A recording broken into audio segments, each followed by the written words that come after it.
We're going to get started in less than 2 minutes.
Exactly.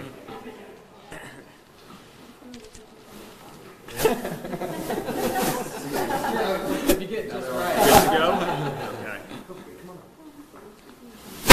Good afternoon, everybody. My name is Justin Unga. I'm the State Director for Arizona at HRC.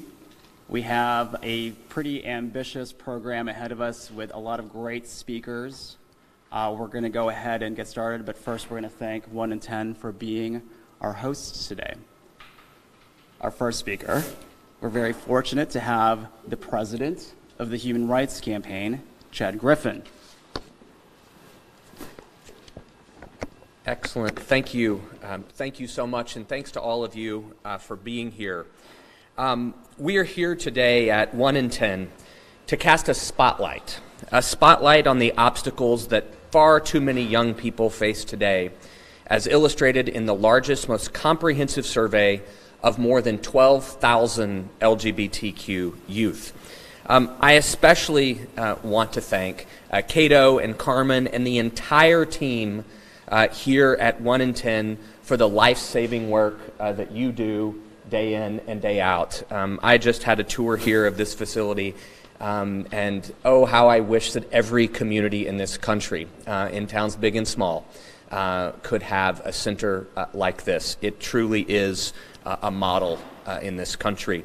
I just also want to acknowledge who was here earlier, Ricardo Martinez, who is the GLSEN Phoenix Chair, and I know many of you know GLSEN is a national organization that works day in and day out all across this country, in towns and cities all across this country, to ensure that our schools are safe and that our schools are affirming. And so I just want to thank our colleagues at GLSEN for the work that they do day in and day out all across this country.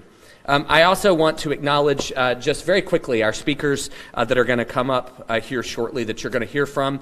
Justin Jones is a former HRC youth ambassador and has just been accepted into the Obama Foundation's Young Changemakers Fellowship Program. So I've had the pleasure of knowing Justin for some time, and it's really exciting to see Justin here today and in the role that he is in. Also, Amy Darpino, an incredible champion and incredible ally, and the mom of a transgender teenager, and is on HRC's Parents Council. Also, you're going to hear from Juno Baier, as well as Sebastian Hernandez, to hear their personal stories and to hear things from their perspective. These young people are the most important folks who are speaking here today because they truly are these examples of what our young people face. But for them, I just have to tell you, and I have to pause, because while our young people go through so much and face so many challenges that the center here addresses, our young people are so resilient. And that's what you're going to see from some of the speakers here shortly. I also want to thank the University of Connecticut for their partnership in this work, as well as the entire HRC Foundation team, my colleagues back at our headquarters who make this important project and report possible.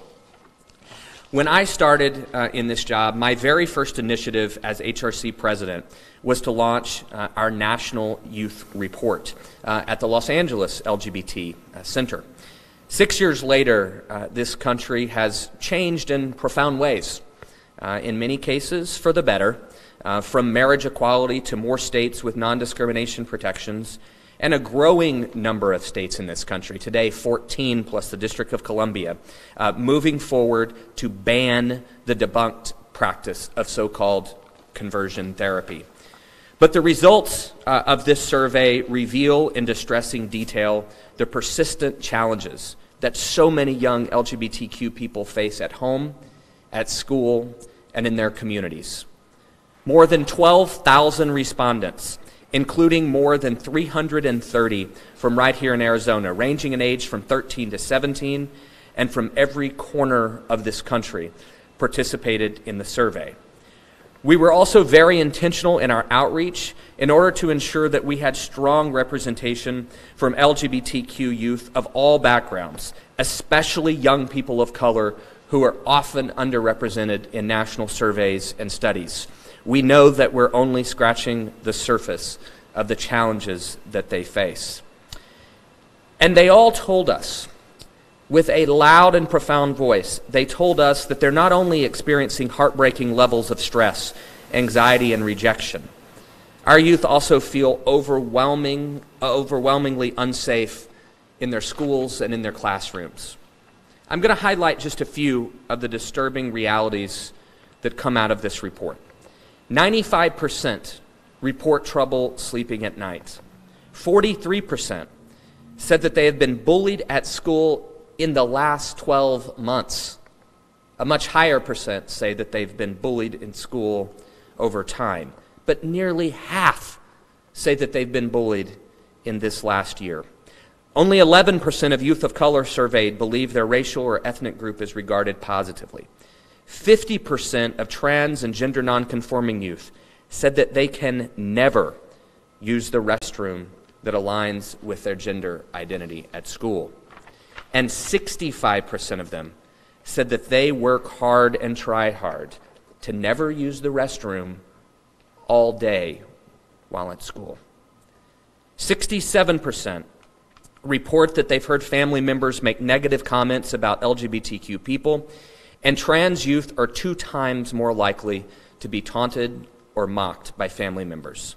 This is just a snapshot of the world LGBTQ young people live in today.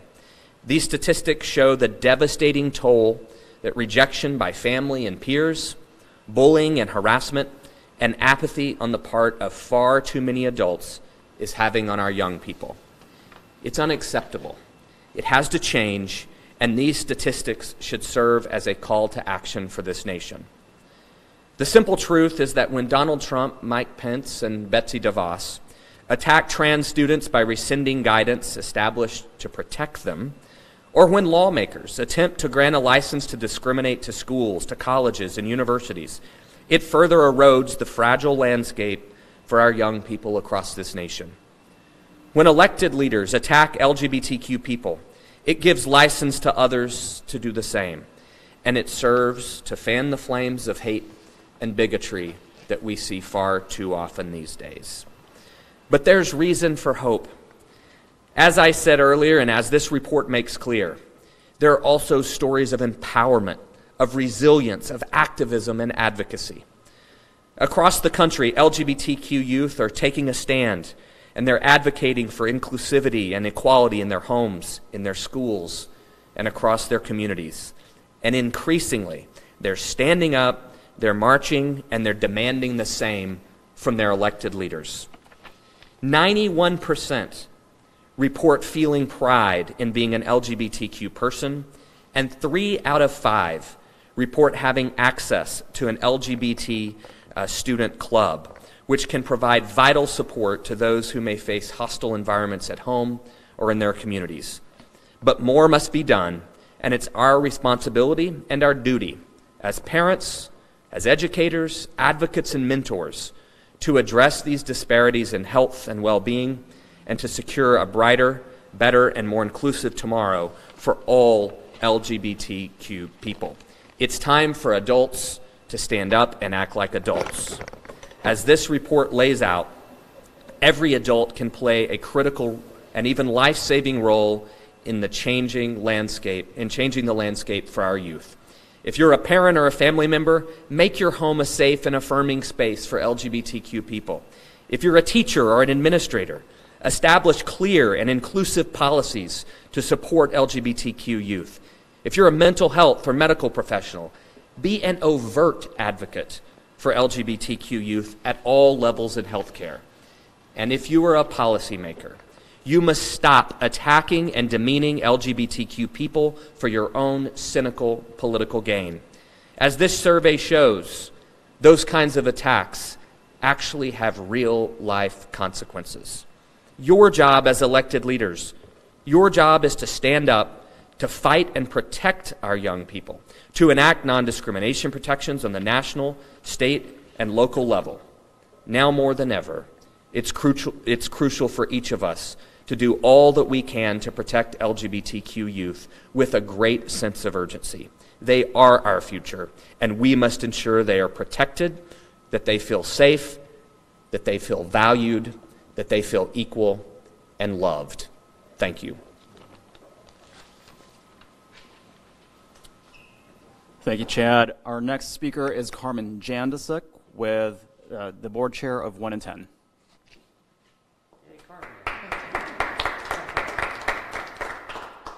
Thank you very much. On behalf of the board of 1 in 10, our staff, our youth, a warm welcome to all of our community partners and guests. Welcome to our home. This is what we call home. As members and allies of the community, we feel that this is our home also. This place is a safe place for us to gather and to feel like family.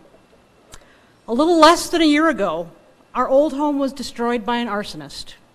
We were scared, we were angry, we were sad. But out of those dark moments, we now stand stronger than ever. 25 years strong, in fact. 1 in 10 has been on this long journey, hand in hand with our youth, for all of those years and for many years to come. We could not do the work of inspiring lives, helping youth get through school, finding their footing, finding a place to sleep, or even thinking of thriving without the support of our partners and our donors. Partners like HRC and Chad have supported us in our work, investing in the youth of Arizona, not only monetarily, but by providing the leadership behind the sobering and stunning survey of the state of our LGBTQ youth. Facing these trying times, our work at 1 in 10 and in partnerships with groups like HRC will require us to double down on our efforts to create a seismic shift needed in this community and in this world. Education, outreach, and demanding a narrative of inclusion and equality is the only way to pave a safe and equal path forward for the youth that we serve. We invite every ally and LGBTQ community member to read and share this HRC LGBTQ Youth Report. It's sobering, but it's reality. We must share it with school board members, with friends, with family, with business leaders, and with elected officials. Commit to educating a handful of people about the realities that these youth face, how they can play a role to change this and role model a better way to be kind and inclusive. We must do this for one another, our youth, and our future. As the HRC report reveals, we have our work cut out for us. When the deck was already stacked against the LGBT community, we are now facing even greater difficulties in this divisive world. Chad, with your partnership, though, we can redouble our efforts on making our LGBTQ youth a priority. It's easy for me to get inspired when I just look into one of our youth's eyes and I see all of the hope and the potential and I see our future. Thank you for your stewardship. Thank you for all being here today with us and for every single one of your personal efforts to support the LGBTQ youth in this community. Thank you.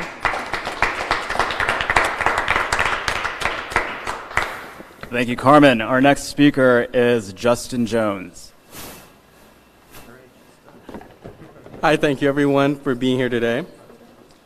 I am Justin Jones, and I am the HRC Youth Ambassador. My pronouns are they, them, theirs, and he, him, his.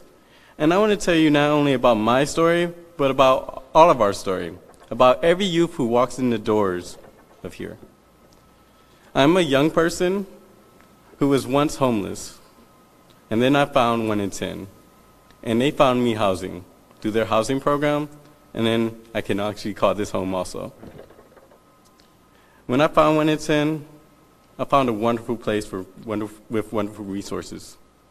I found a place where I could be myself. But that's not the reality for everyone.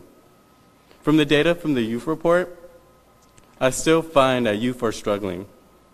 Youth who are lacking resources, family support, community support, and I know we can do better. My goal as a youth ambassador is to bring awareness to these issues and thank organizations like 1 in 10, so no youth have to struggle. Youth today are sharing their stories about help from hopelessness. And I thank you for letting me share my story, and I hope to bring up a youth that can share their story and talk more about them. Juno, come on up.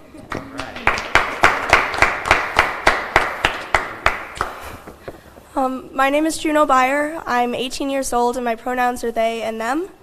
I've been coming to 1 in 10 for about 4 years now.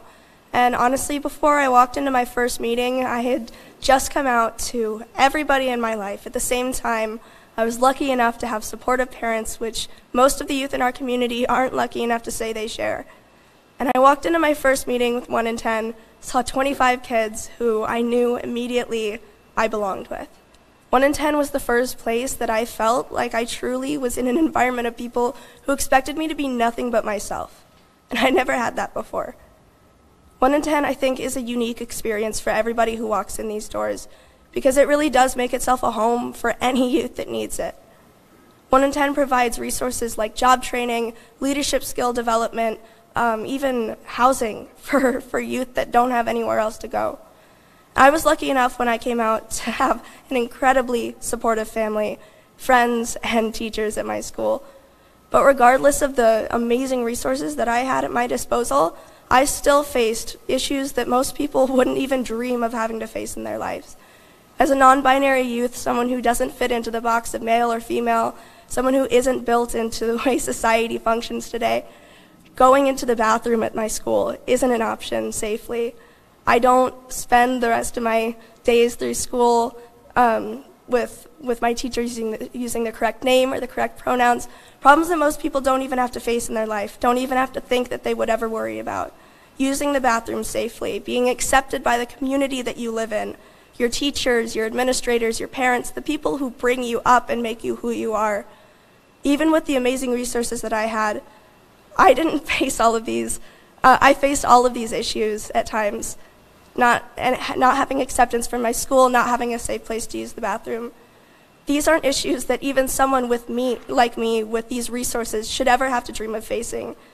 Yet every trans kid in Arizona, I guarantee you, has faced these issues. And I'm not alone. 1 in 10 has been an amazing lifeline for kids in Arizona like me. And when I say lifeline, I mean lifeline. Providing homes, a place to stay, jobs, leadership training. 1 in 10, I confidently can say, has saved my life. I don't know if I would be standing here without it. And I know I'm not the only kid with this story. Resources like this that give us a community, a place to go, are invaluable. And the work that HRC and 1 in 10 are doing to make Arizona a safer place for LGBT kids, especially in light of the numbers that have come through with this survey, is something that we can't take for granted. This is life and death, and 1 in 10 and HRC are giving life to our community.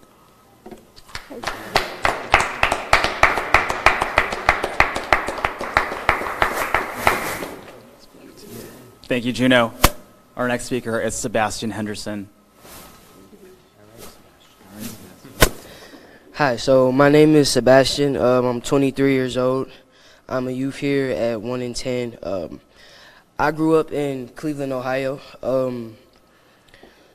Kind of growing into myself, I pretty much realized that I couldn't be myself back at home, so I moved as far as I could, and I came here to Phoenix, Arizona, and I found 1 in 10, and they not only provided me with resources, but they helped me gain like a sense of hope and support from friends and just different relationships that I formed with the people here that I met.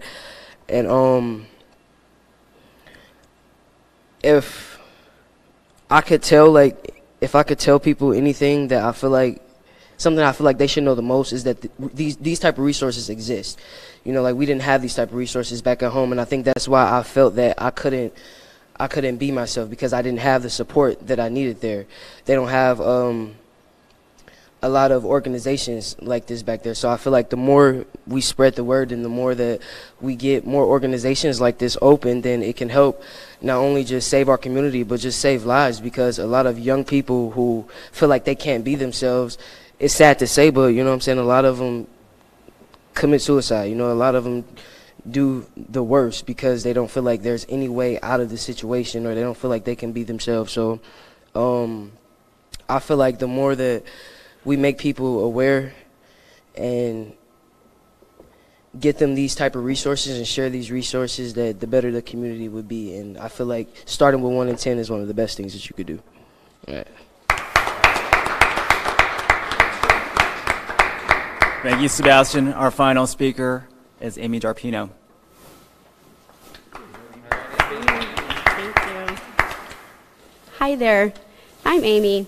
In addition to being a parent of a transgender teen, I also work in the healthcare field, ensuring that cultural needs of our patients and members are included in care. So I'm very excited about the 2018 HRC Youth Report. I'm excited because I finally have a tool to share with medical and mental health providers, with school systems, with health plan staff, and families that shows how youth are being treated and how they feel. I'm thankful that there's suggestions within the report to show people how they can begin to be supportive. They can get some great ideas of where they can start. And as a parent of a transgender teen, I am glad that my child's voice and so many thousands of LGBTQ youth voices have a platform. I'm really hopeful people will listen, and I'm really hopeful that people will take action.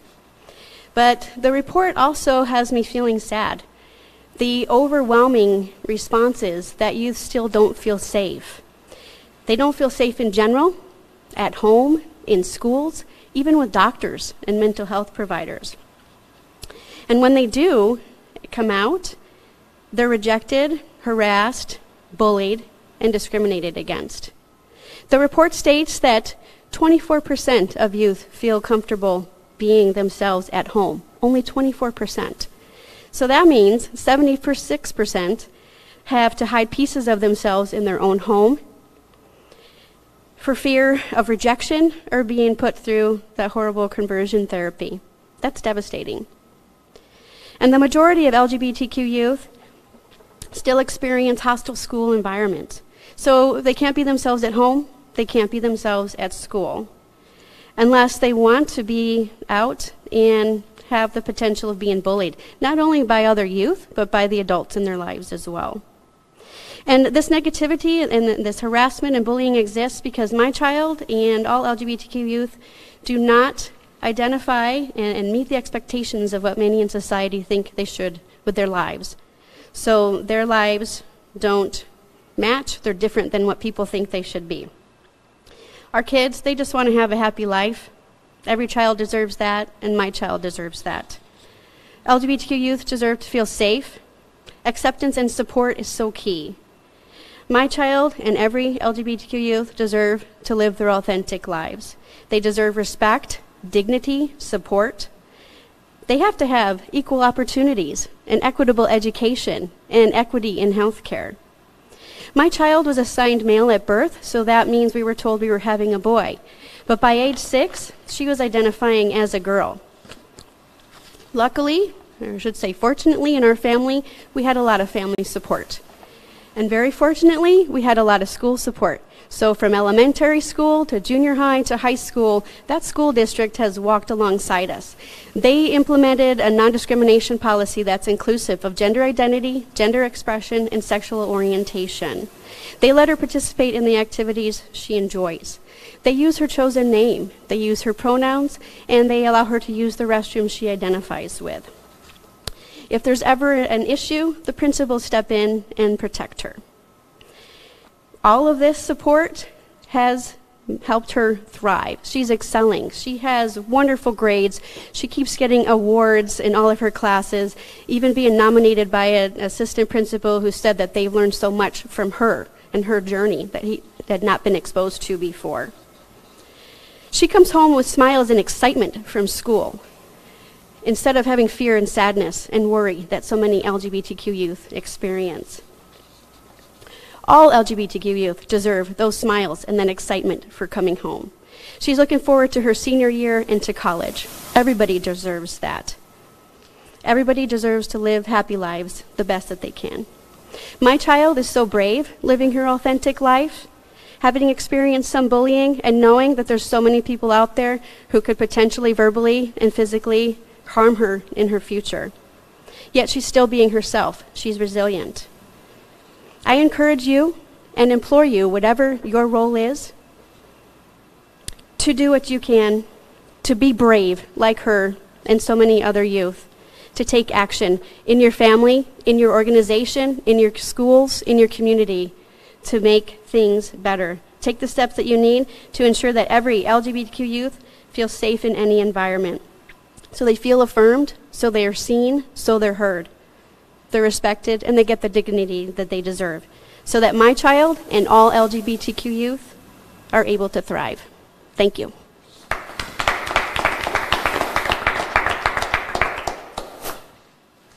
Thank you, folks. For questions from the media, I'm going to turn it over to Chris Groh. Yeah, and we're going to do individual interviews, so if you see me agreeing to Thank you. I mean, we have a group of the next CEOs and presidents of the United States. I have no current plan. I have no, you've got your talking points.